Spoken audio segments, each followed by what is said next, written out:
A través deste percorrido fotográfico, os visitantes poderán facerse unha idea da importante labor que realiza Cegasal, unha asociación de centros especiais de emprego sen ánimo de lucro que promove a inserción laboral das persoas con diversidade funcional.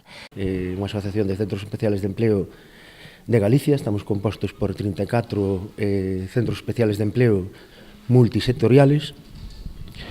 Estamos actualmente en torno aos 2000 postos de traballo, vale?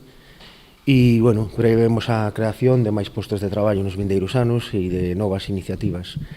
Un deses centros atópase no Barbanza, da man de Ámbar, que favorece a plena inclusión das persoas con discapacidade a través do seu desenvolvemento en todos os eidos, incluído o laboral. O seu día a día no traballo é o que pretende poñer en valor esta mostra promovida pola Deputación da Coruña. Os centros especiais de empleo que leva Cegasal, que aún encima, como ben comentaba o vicepresidente, non teñen ánimo de lucro, isto é, ademais, é moi importante, e eu creo que debemos de reseñalo, fan unha cuestión importantísima no desarrollo vital dunha persoa que é o que consiga a plena integración. Non podemos falar sin plena integración sen que unha persoa pode desarrollar completamente o seu proxecto vital.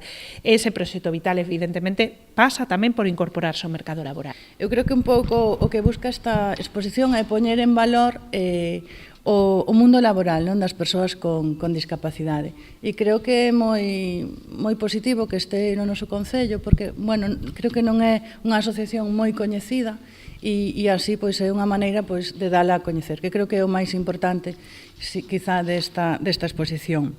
A exposición, composta por unha vintena de fotografías de Diego Silva, poderá visitarse durante todo o mes de abril na Sala Pobrense.